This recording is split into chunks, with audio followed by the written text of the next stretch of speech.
Boa noite a todos e a todas. Ao longo do ano, no curso de escrita criativa, nós vimos várias questões a respeito da poesia, começando com os vários conceitos a respeito do que é a poesia.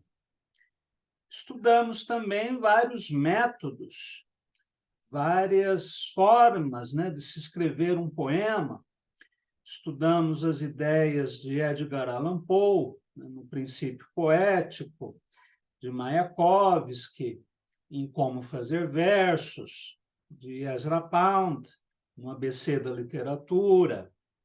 Falamos sobre métrica, sobre rimas, ritmo. Estudamos os gêneros poéticos, alguns deles, sobretudo como o haikai, o soneto, o poema em prosa, o poema visual. Estudamos tendências da poesia brasileira contemporânea, isso tudo nas aulas teóricas, além das oficinas de terça e de sexta-feira.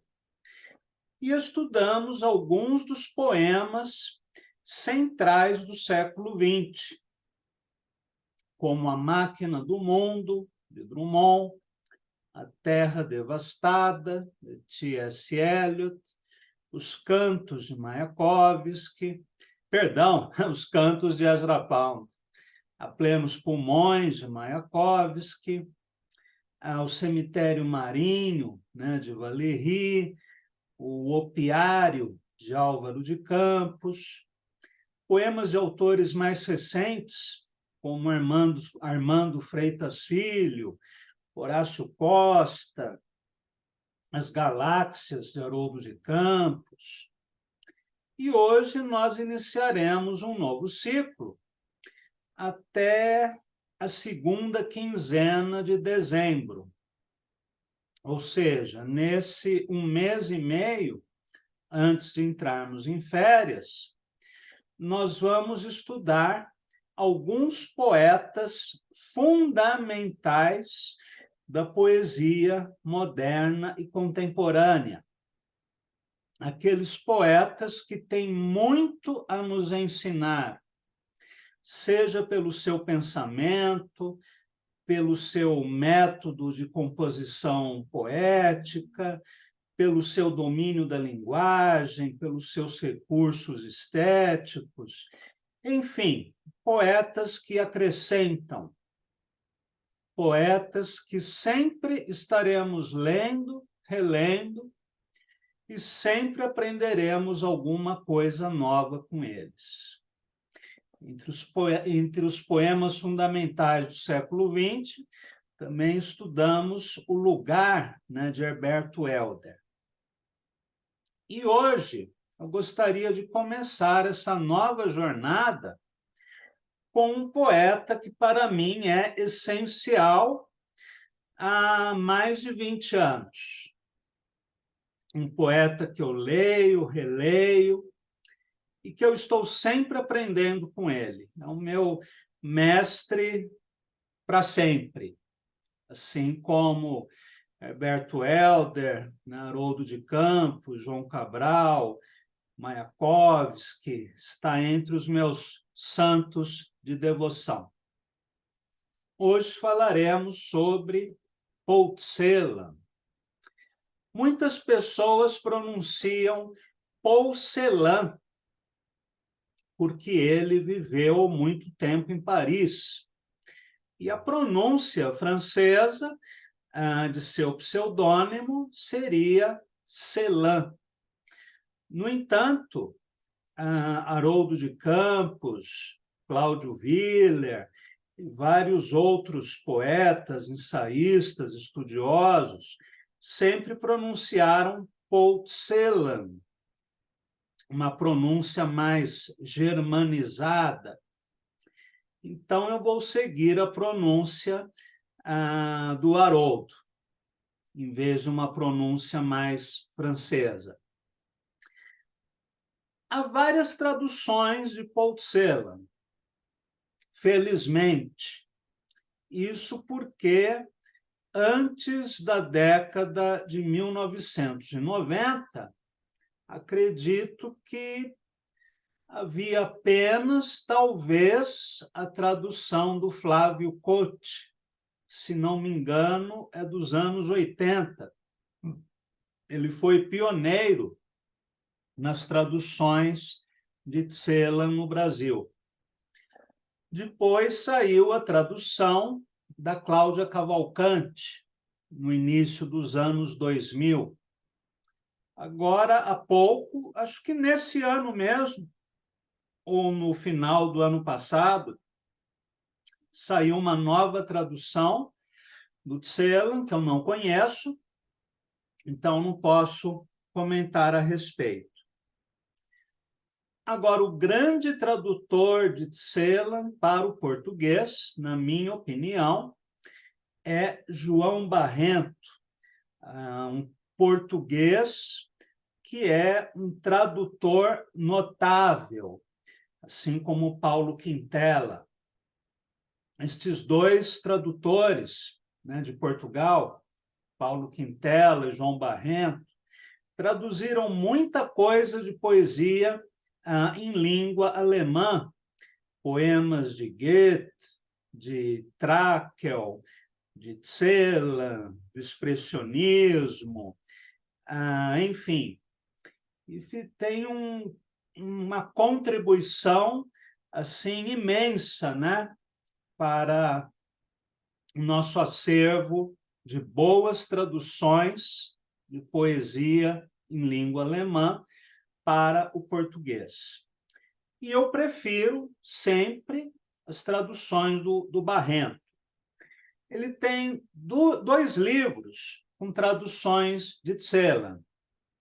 Sete Rosas Mais Tarde, que é uma antologia com poemas de praticamente todos os livros dele. E A Morte é uma Flor, que traz poemas do Espólio, que eram poemas que Celan considerava inacabados, imperfeitos, e que, no final da vida, ele cogitou em jogar fora estes poemas. Mas, felizmente, em vez de jogar os poemas fora, ele resolveu se atirar no rio Sena. Perdemos o poeta, mas não perdemos os poemas. Eu falo isso em tom jocoso e irreverente, porque os poemas que Paul Celan pretendia jogar no lixo, se eu conseguisse escrever apenas um desses poemas, eu já estaria plenamente realizado e feliz como poeta. Poderia morrer tranquilo. E, no entanto, pelo seu excessivo rigor, Celan considerava esses poemas imperfeitos. Como nós não somos obrigados a seguir o mesmo rigor de Celan, nós podemos considerá-los simplesmente obras-primas. Alguns dos melhores poemas já escritos na segunda metade do século XX. Antes de prosseguir, deixa eu ler o que o José Ricardo anda escrevendo. Paul Celan também seguiu aquela tradição de Heine, na poesia alemã, de publicar poemas em francês? Boa pergunta, José Ricardo, e a minha resposta sincera é não sei. Os poemas que eu conheço de Celan foram escritos em alemão. Se ele também escreveu em francês, desconheço. Ele escreve ainda, o José Ricardo. Foram duas traduções recentes, ambas pela 34. Uma delas pelo Guilherme Gontijo Flores e outra pelo Maurício Mendonça Cardoso, todas bem coloquiais, seguindo aquela tradição da poesia de 34. Coitado do Paul Celan, não deixam nem os mortos em paz. Mas, enfim, não vou criticar porque não li. Depois do que o José Ricardo escreveu, acho que eu não vou ler. Mas eu estou feliz com as traduções do João Barrento. As da Cláudia Cavalcante são corretas do ponto de vista literal. Ela, inclusive, morou em Berlim, tem doutorado em literatura alemã. Agora, ela não é poeta. Isso prejudica um pouco as traduções dela, ou prejudica bastante, que algumas vezes comete até cacofonias. Então, se vocês não encontrarem as traduções do João Barrento, e acredito que, se vocês encontrarem, os preços serão exorbitantes. Procurem, então, as traduções do Flávio Cote, que são traduções honestas, bem feitas.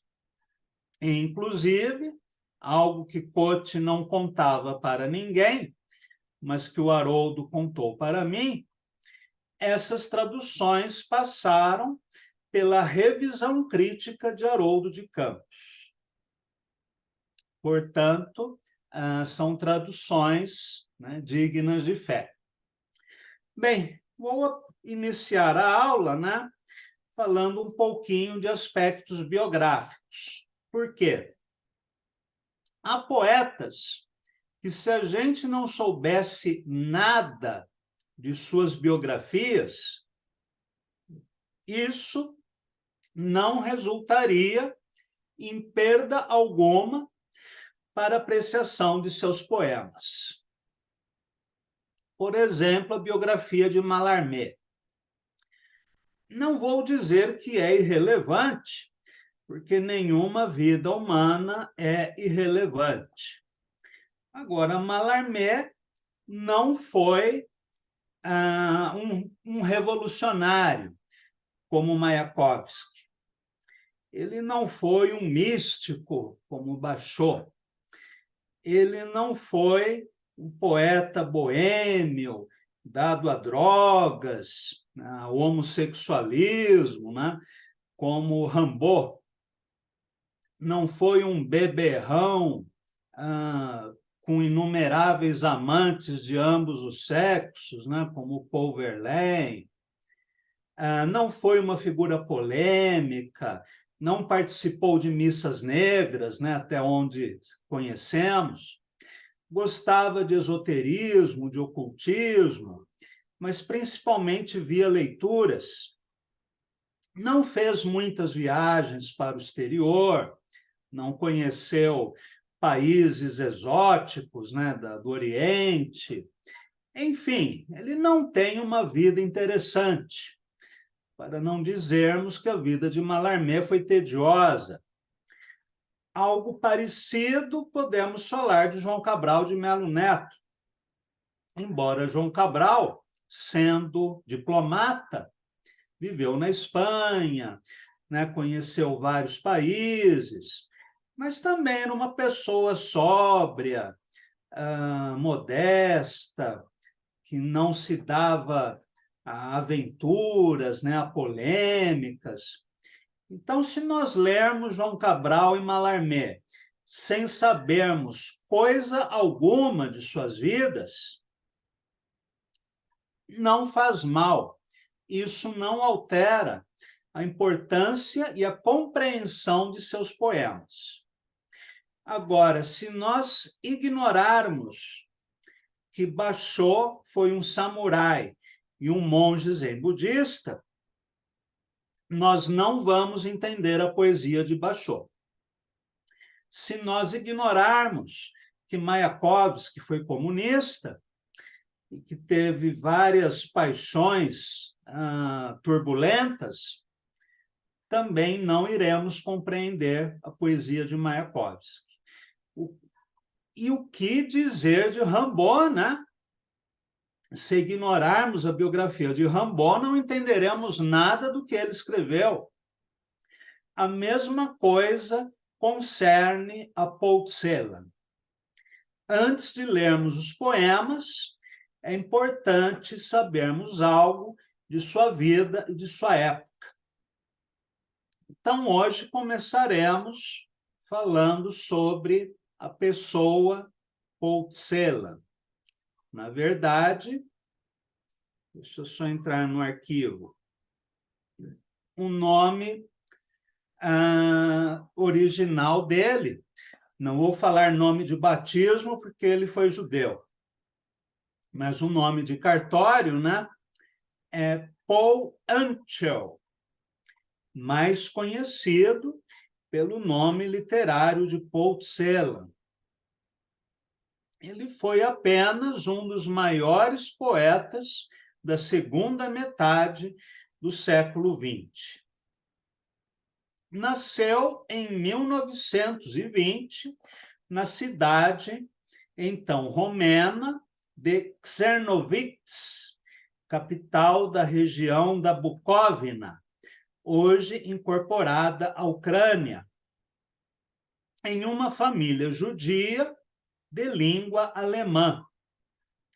Ele frequentou a escola Safa Ivriá, onde aprendeu um pouco de hebraico. Em casa, por insistência da mãe, todos conversavam em alemão. Ela era ávida leitora e admiradora da literatura alemã. Aliás, os judeus askenazes, ou seja, aqueles judeus da Europa Central, desde a Alemanha até a Rússia, mais ou menos, em quase toda a Europa Oriental, esses judeus falavam, e provavelmente ainda falam, em Yiddish, que é o baixo alemão ou alemão antigo.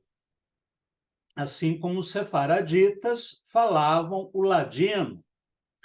O hebraico virou uma língua morta, com exceção daquele hebraico de sinagoga, que as pessoas repetem e sabem os significados, mas a pronúncia correta do hebraico se perdeu há muito tempo.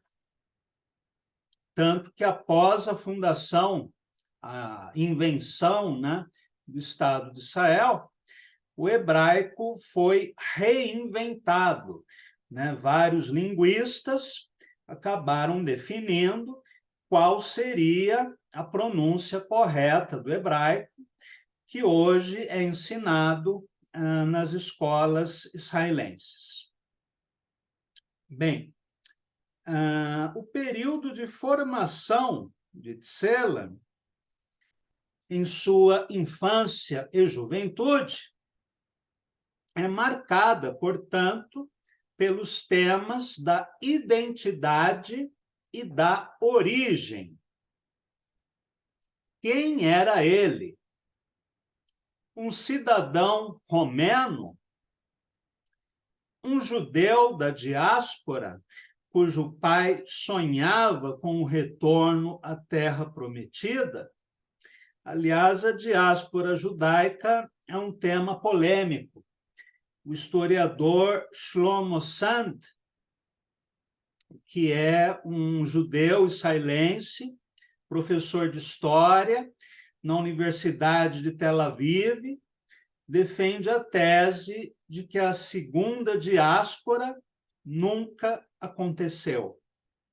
Ou seja, os judeus permaneceram na Palestina, onde foram convertidos a partir do século VII ao islamismo.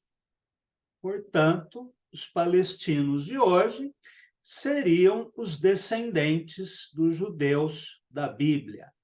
Uma tese polêmica, controversa, mas não é minha. do Shlomo Sant. Mas, voltando ao tema, quem era ele? Um cidadão romeno? Um judeu da diáspora? Um francês naturalizado que viveu por mais de 20 anos em Paris?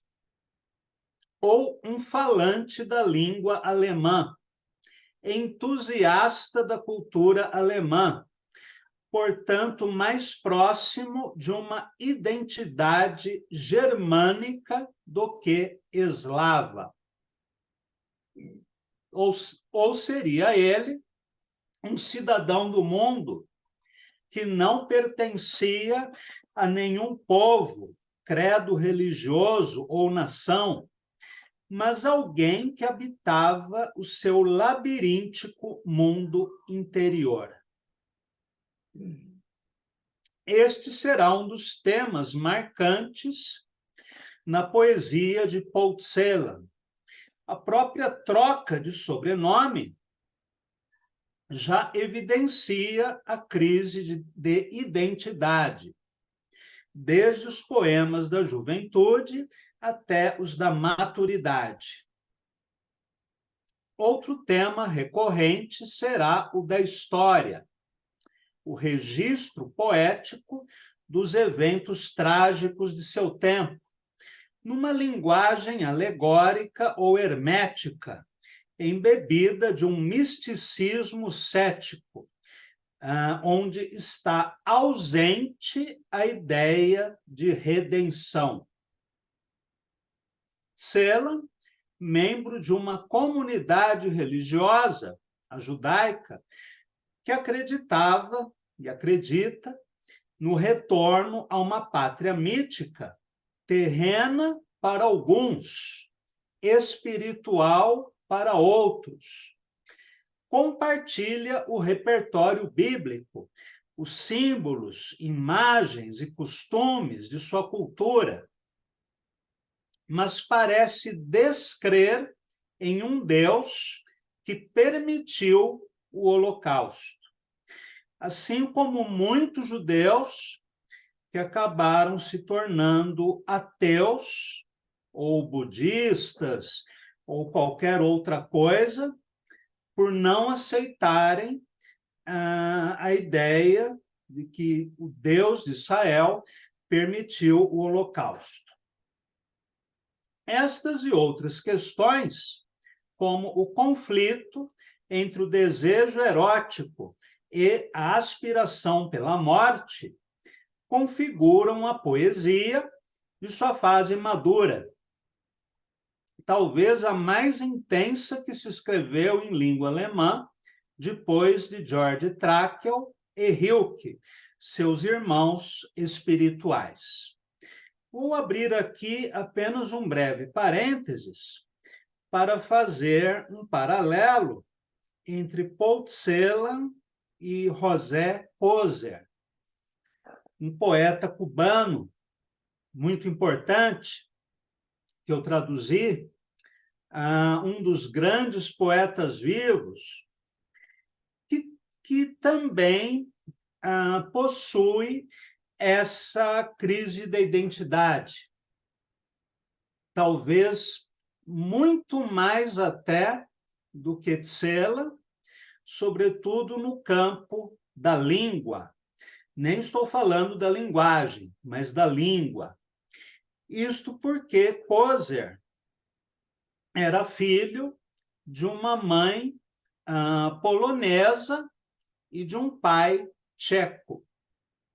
Só aí já temos 2 idiomas.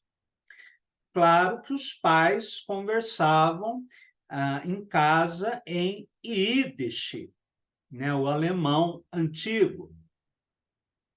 Os pais de Koser imigraram para Cuba,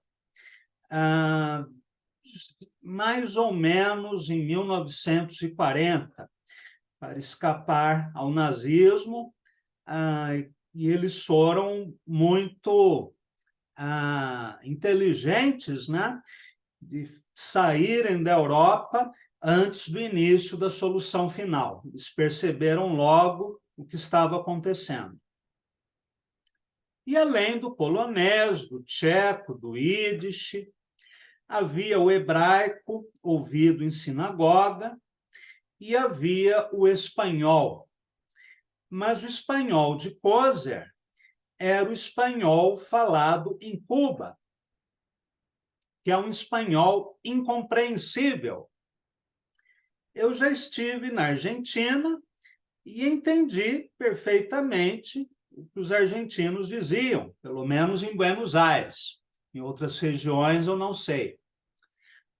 Já conversei com chilenos, com bolivianos, e entendi perfeitamente o que eles diziam.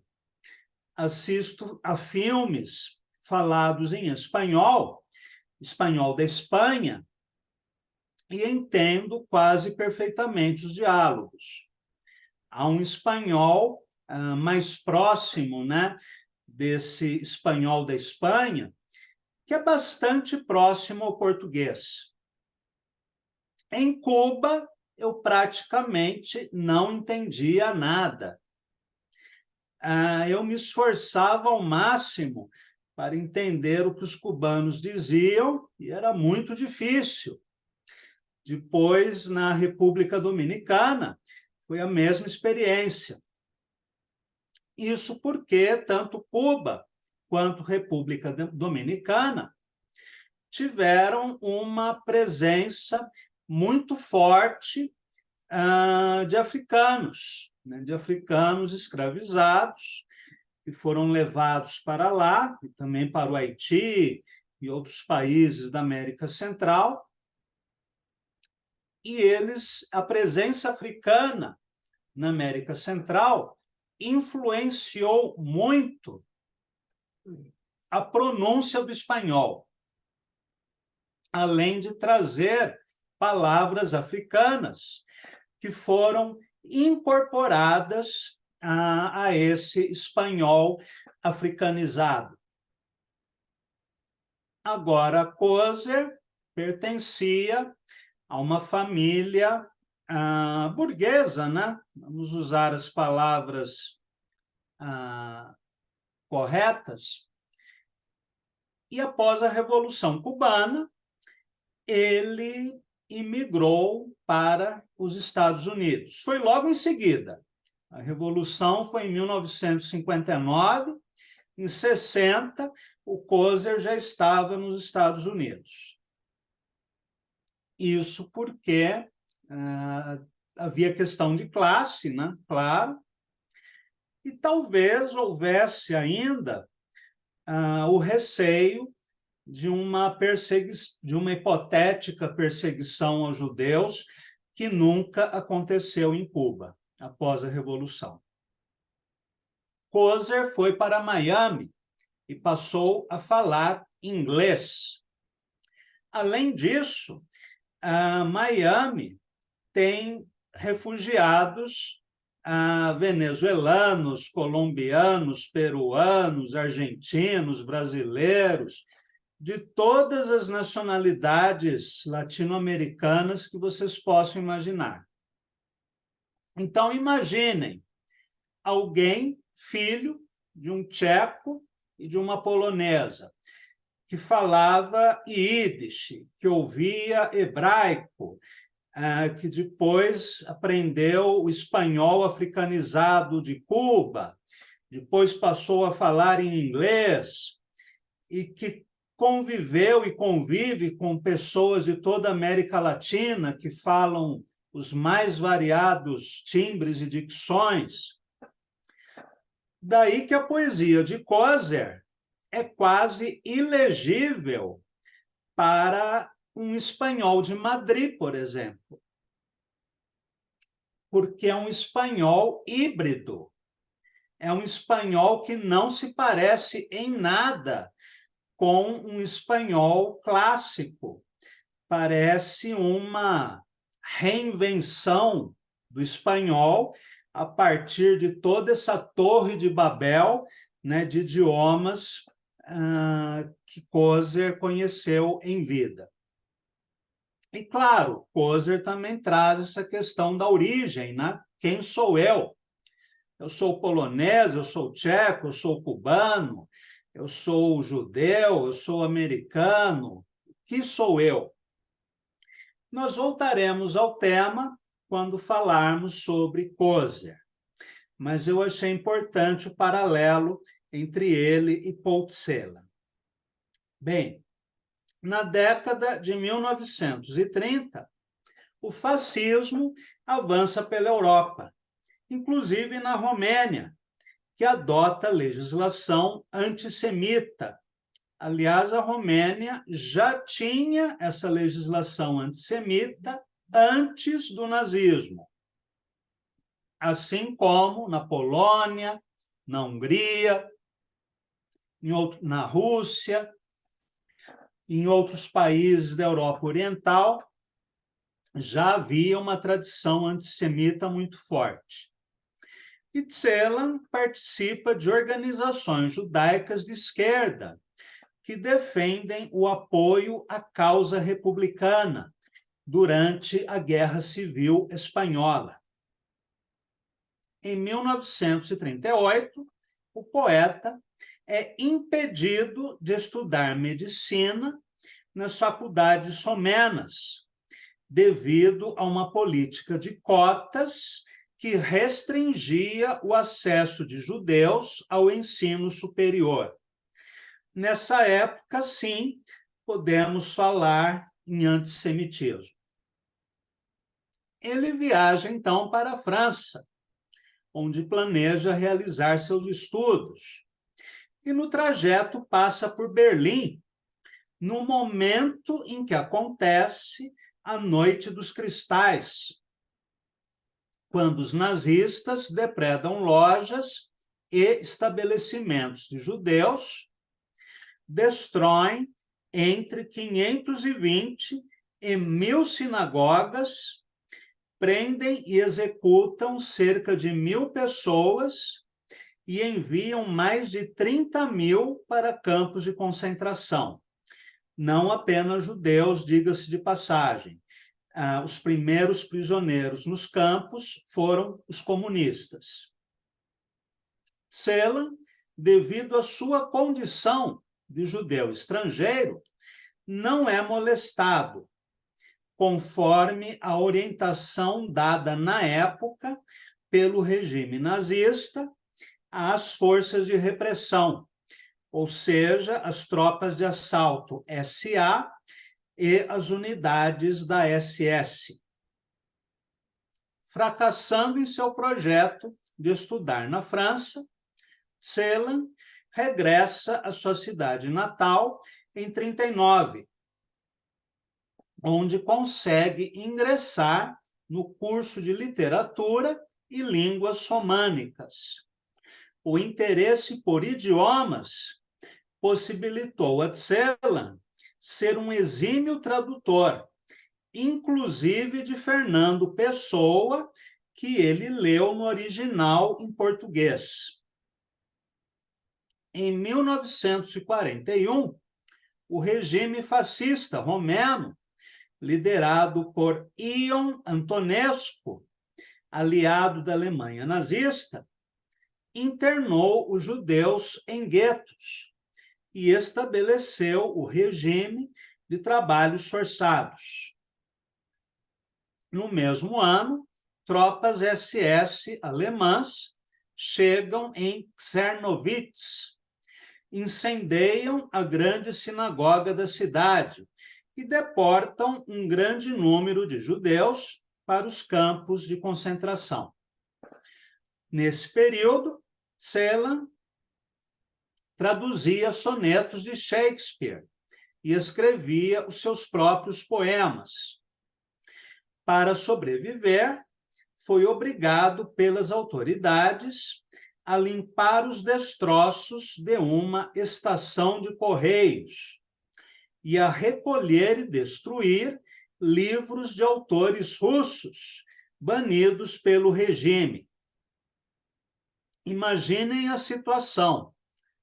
Um de nós, ou qualquer poeta, qualquer escritor, ser obrigado a destruir livros de autores russos, que poderiam ser alemães ou franceses, ou de qualquer outra nacionalidade, para poder ganhar a vida. Em 1942, o governador da Bucóvina ordena que todos os judeus fossem presos e deportados, alinhando-se com a política de extermínio conhecida como solução final. Celan e seus pais foram capturados e enviados a campos diferentes. Seu pai morreu de tifo, sua mãe foi baleada e morta a queima-roupa, após ficar exausta pelos trabalhos forçados. E apenas o poeta sobreviveu, recebendo, anos mais tarde, notícias da morte de seus pais. Celan permaneceu internado em um campo de prisioneiros na Romênia até fevereiro de 1944, quando o avanço do Exército Vermelho da União Soviética obriga os soldados somenos a abandonarem suas posições e fugirem. Libertado pelos soldados soviéticos, Celan retorna à sua cidade natal, onde trabalhou brevemente em um hospital psiquiátrico. Conforme o depoimento de seus amigos, Celan, nesse período, culpava-se muito pelo que aconteceu com os pais, que ele tentara inutilmente convencer a abandonar o país no momento anterior às deportações. Este sentimento de culpa o acompanhou por toda a sua vida.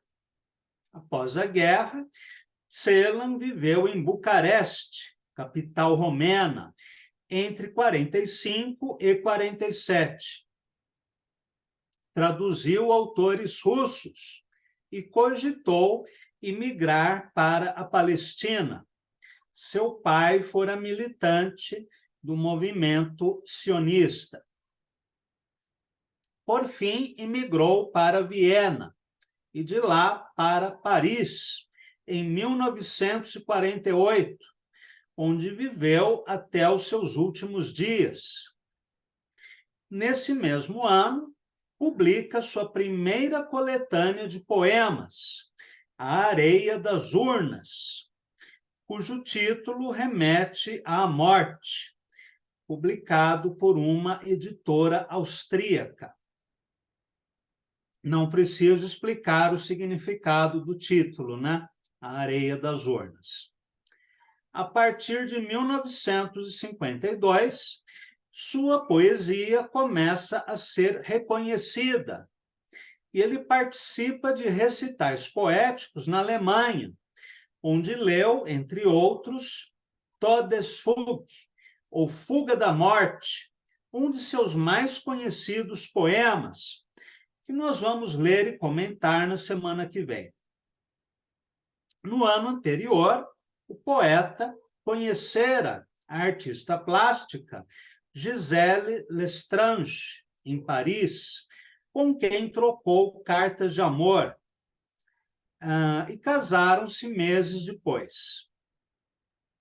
Nesse período, Celan sobrevive como tradutor e professor de língua alemã na Escola Normal Superior, em Paris.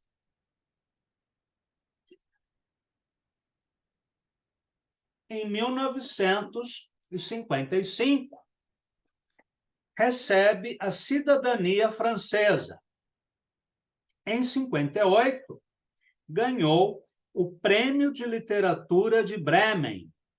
2 anos depois, o Prêmio George Buchner.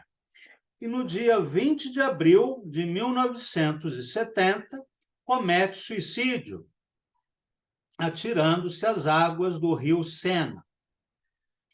A poesia inicial de Celan, em livros como A Areia das Urnas e Papoula e Memória, revela forte influência da poesia romântica alemã, pela musicalidade, referências à natureza e subjetivismo, mas também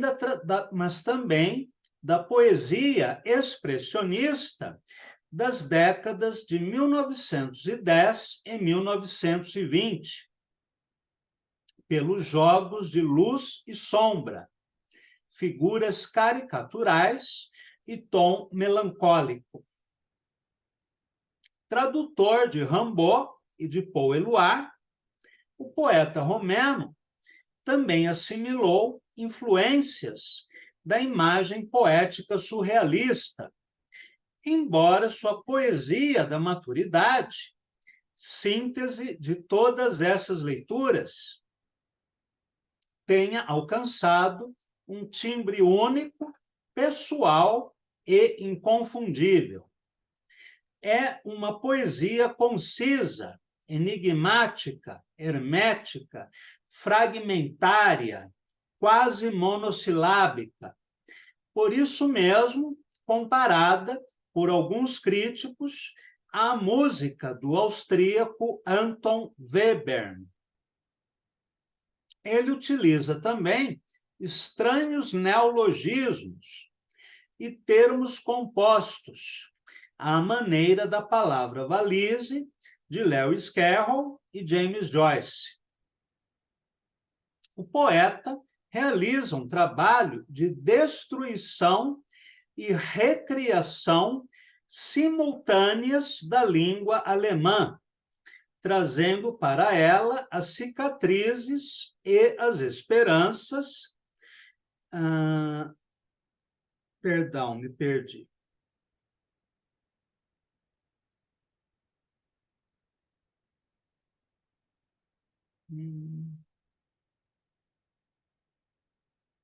Deixa só encontrar a passagem em que eu parei.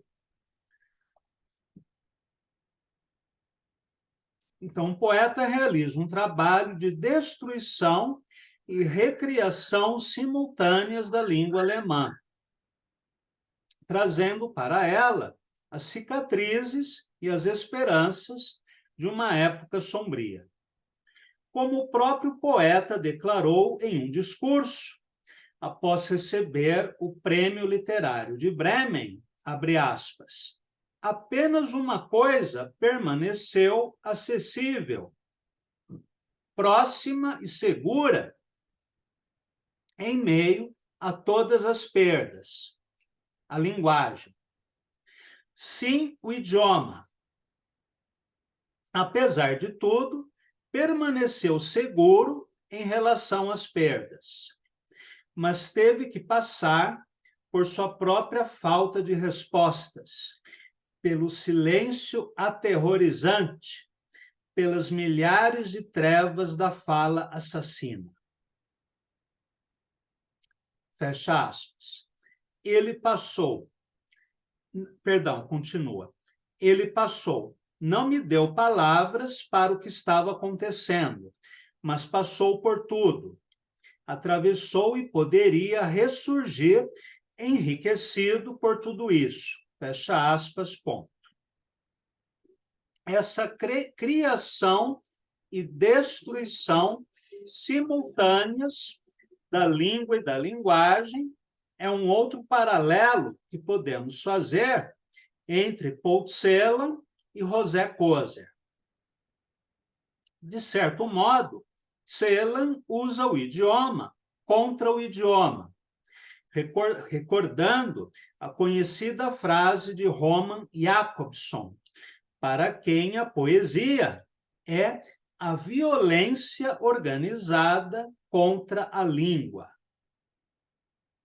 A preferência pelo obscuro, hermético ou paradoxal aproxima o poeta romeno do português Herberto Helder, especialmente em versos como estes, traduzidos por João Barrento. Abre aspas. Verde bolor é a casa do esquecimento. Diante de cada portão flutuante, azuleia o teu músico decapitado. Bate o tambor feito de musgo e amargo pelo púbico. Com o dedo do pé ulcerado, desenha a tua sobrancelha na areia. Desenha-a maior do que era, e o vermelho dos teus lábios. Tu enches aqui as urnas e alimentas o teu coração. Fecha aspas, ponto. A princípio, uma leitura comparada dos dois poetas pode causar surpresa. Enquanto o poeta romeno é dramático, por vezes trágico, orientado por um demiurgo tanático, o português é epifânico, celebratório, animado pelo princípio de Eros, embora um Eros travesso, que não exclui a deformação e a crueldade. Celan está embebido de história, geografia e da saga do povo judeu. Do povo não, e da saga dos judeus. Vou até corrigir aqui.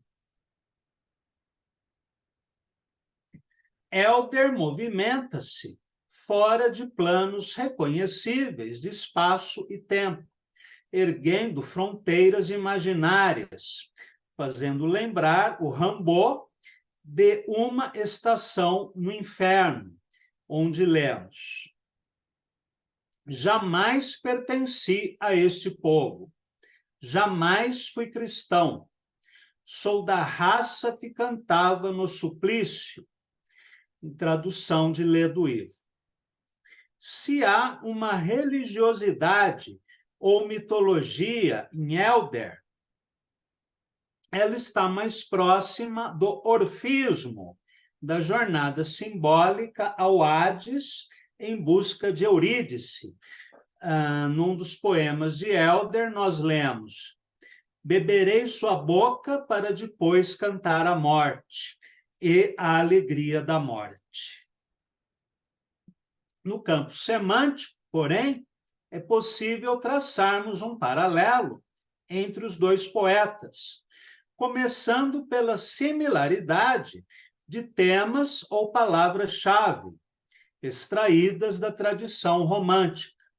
Noite, cegueira, loucura, sangue, morte.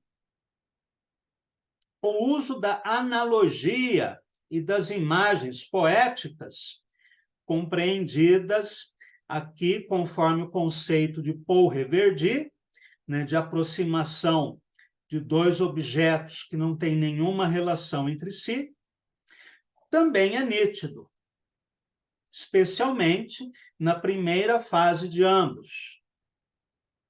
Papoula e Memória, de Celan, e O Amor em Visita, de Helder. Objetos retirados do cotidiano, elementos da natureza, instrumentos musicais, estados de espírito, partes do corpo humano,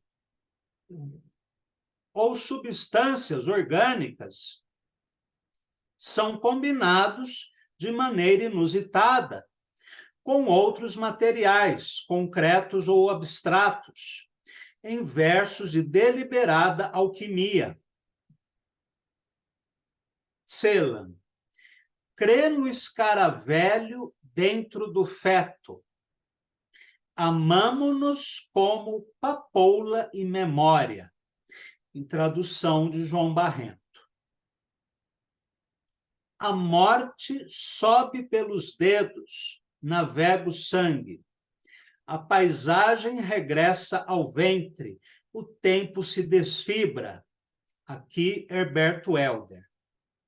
Apesar dessa convergência, é preciso traçar uma distinção fundamental entre as duas poéticas. Em Celan, a imagem é um dos elementos constitutivos do discurso, que tem uma respiração meditativa, um andamento quase litúrgico, ecoando, não raro, o hino bíblico. Em Helder, também de ascendência judaica, ela é a base estrutural. Todo o poema se desencasula a partir de entrecruzamentos de símbolos. A evolução posterior de ambos irá evidenciar outras diferenças essenciais. Enquanto no português há um crescente desregramento, um fluxo incessante de figuras e percepções, no romeno revela-se maior equilíbrio, síntese e concentração. Essa disciplina severa é responsável por linhas lacunares de teor quase oracular, pela concisão e obscuridade. A experiência imagética é mais evidente na lírica erótica amorosa desses dois poetas, onde a mulher assume dimensão sobrenatural. Ela é a origem da criação, o universo e cada uma de suas manifestações. Escreve Helder: as coisas nascem de ti, como as luas nascem dos campos fecundos. Os instantes começam da tua oferenda, como as guitarras tiram seu início da música noturna. Agora, Tsela, projeta-se a sua luz ao longe, sobre o mar. Desperta as luas no estreito e ergue-as sobre mesas de espuma.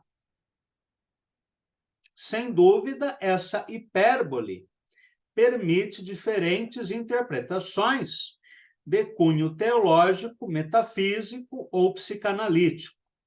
Ficando apenas no campo poético, podemos dizer que essa idealização do feminino motiva o romeno e o português a uma visualidade radical, a uma estética do excessivo, da saturação simbólica, de um eros que fecunda e multiplica os vocábulos até a abstração. Na seara tanática, né? Ou seja, na seara da morte, outra obsessão de ambos, há um corte radical. Em Helder, a morte é um acontecimento simbólico. Em Tsela, um espectro que ronda sua carne, que ameaça os judeus de extinção. Um registro exemplar é o conhecido poema Fuga da Morte, onde ele diz: a morte é um mestre que veio da Alemanha. Arranquem tons mais escuros dos violinos, depois, feitos fumo, subireis aos céus. Esse subir aos céus feito fumo evoca a fumaça dos crematórios. Para evocar o genocídio promovido pela mãe do seu idioma, Celan assume um tom mais sombrio, incorporando à sua voz outras vozes, de poetas que também passaram pelo flagelo da guerra, como George Trakl. Não por acaso, há nesse poema um diálogo intertextual com Trakl, vítima de consumo excessivo de entorpecentes após presenciar os horrores de Grodek, onde aconteceu um massacre durante a Primeira Guerra Mundial. Celan escreve: na casa vive um homem que brinca com serpentes. Trakl escreveu, décadas antes: Na sua cova, o mago branco brinca com as suas cobras. Aqui na tradução do Paulo Quintela. Nesta peça, a morte é uma visitante da história, que traz consigo a cultura que produziu Goethe e Auschwitz. Celan, embora estrangeiro, sendo romeno, judeu de língua alemã e exilado em Paris, é um herdeiro desse território simbólico e cultural, não apenas pelo idioma, como pelo diálogo com a tradição da literatura alemã. Helder, que também é um estrangeiro, em seu isolamento voluntário, cria para si uma tradição, escolhe a sua origem, incorporando a língua materna, referências de outros âmbitos culturais. Sob esse ponto de vista, Helder encontra-se mais próximo de Sá Carneiro, outro estrangeiro espiritual, do que de Fernando Pessoa, que em Mensagem intentou uma fabulação mítico-poética de Portugal, com a utopia visionária de um quinto império. Em Celan, ao desespero da história. Em Helder, a refundação da história, por meio da escritura. Vocês me perdoem pela aula um pouco mais longa e exaustiva, mas eu achei necessário trazer esse conteúdo a vocês. A comparação entre Helder e Celan veio de um desafio proposto por uma amiga minha, a poeta e tradutora Simone Homem de Mello, que o José Ricardo conhece, que é tradutora de Celan e abomina Helder, e considera dois poetas opostos. E esse texto, que eu escrevi há muitos anos, foi uma resposta a ela, mostrando as afinidades entre esses dois autores. Na próxima semana, continuaremos a conversar sobre Herberto Helder, mas com leitura de poemas. Além da falação, né, vamos também ler poemas. Deixa eu só ler a pergunta do José Ricardo e já encerraremos.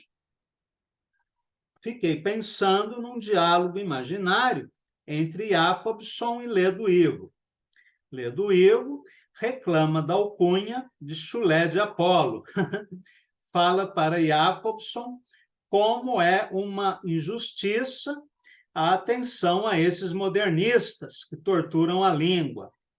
Daí, Jacobson diria a frase que você citou: a poesia é a violência organizada contra o idioma. Eu não imagino um diálogo entre os dois, tá, José Ricardo? Seria um samba do crioulo doido. Mas, enfim, acho que a resposta de Jacobson seria essa mesmo. Então, obrigado a todos e a todas, e até a semana que vem.